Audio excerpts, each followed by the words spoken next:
एक बार फिर आप सभी का स्वागत है। आज हम न्याय मंत्री पढ़ेंगे। न्याय मंत्री कहानी है और इसके लेखक सुदर्शन जी हैं। एक ऐसे न्यायप्रिय व्यक्ति की कहानी जो न्याय मंत्री के आसन पर आरूढ़ होकर स्वयं राजा को भी दंड देने से नहीं हिचकिचाता। इस कहानी का मुख्य उद्देश्य है बालकों को न्यायप्रियता, कर्तव्यनिष्ठता और निर्भीकता की शिक्षा देना। तो आइए हम पढ़ते हैं कहानी न्याय मंत्री। शाम का समय था, चारों ओर अंधेरा छा चुका। ऐसे में किसी ने बाहर से घर का दरवाजा खटखटाया। शिशुपाल ने दरवाजा खोलते हुए कहा, कौन है? बाहर से आवाज आई, एक परदेसी।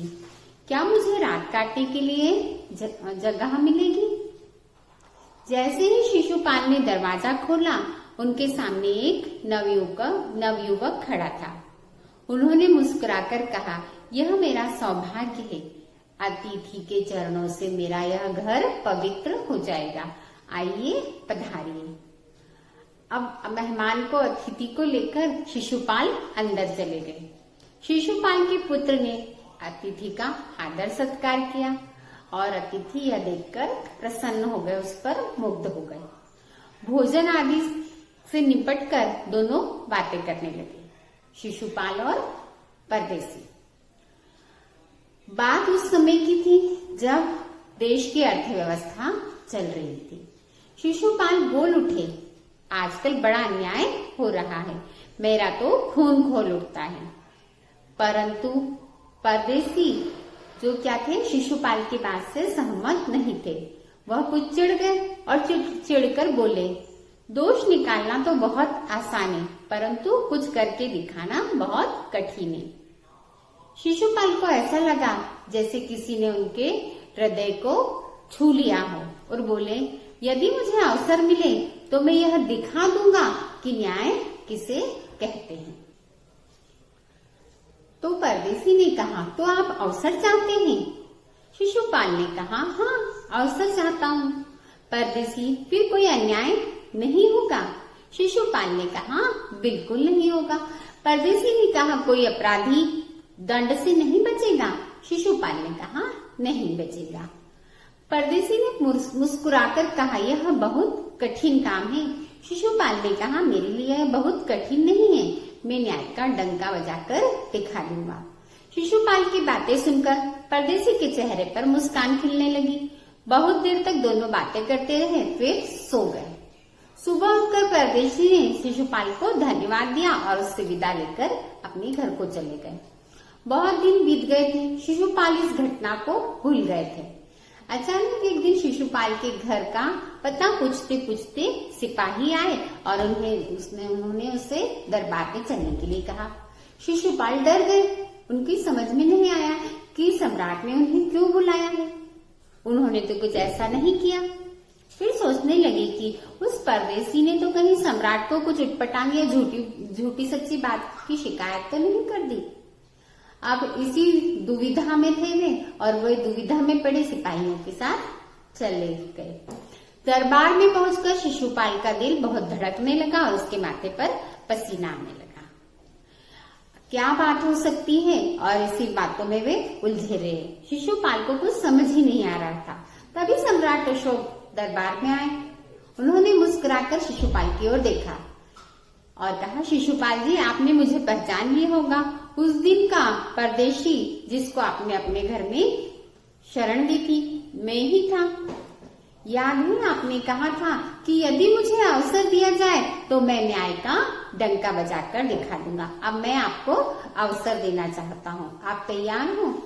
शिशुपाल उस समय को कोसने लगे।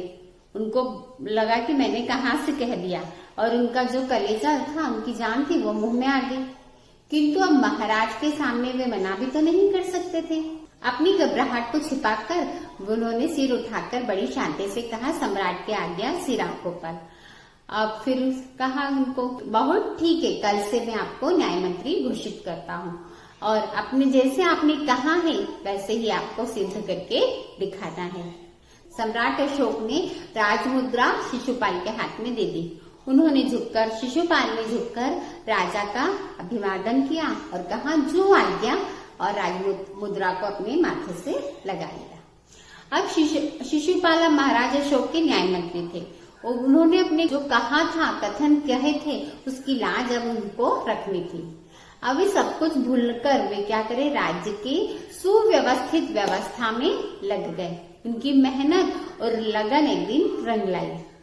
उनके प्रबंधन से, उनकी व्यवस्था से राज्य में पूरी तरह शांति रहने लगी। चारों ओर धूम मच गई, किसी को किसी प्रकार का कोई भय या डर नहीं था। लोग अपने घरों के दरवाजे में ताला लगाना तक भी भूल जाते थे। न्याय मंत्री के सुव्यवस्थित प्रबंध को देखकर और उनके न्याय की चारों ओर चर्चा होने लगी। ऐसा न्याय मंत्री तो पहले कभी नहीं आया। लोग उनकी वाहवाही करने लगे। ऐसे करते करते दिन बीत गए। अब प्रजा थी वो बहुत खुश थी और उनसे संतुष्ट थी। अचानक एक रात ऐसा विस्फोट हुआ कि किसी ने एक रात में एक पहरेदार की हत्या कर दी। चारों ओर दुख, अनिश्चय की लहर दौड़ गई। इतनी अच्छी व्यवस्था में ऐसी घटना कैसे घटी? किसने इतनी हिम्मत दिखाई? शिशुपाल स्वयं बहुत आश्चर्यचकित थे। उनकी रातों की नींद उड़ गई थी। खाना पीना उन्होंने सब छोड़ दिया था। दिन रात वो अपराधी को ढूंढने में, उसका पता लगाने में जुटे रहते थे। हत्यारे का कोई पता चल ही नहीं रहा था। अब फिर भी क्या हुआ, शिशुपाल ने हिम्मत नहीं हारी। बहुत अधिक भाग दौड़ उन्होंने बहुत की।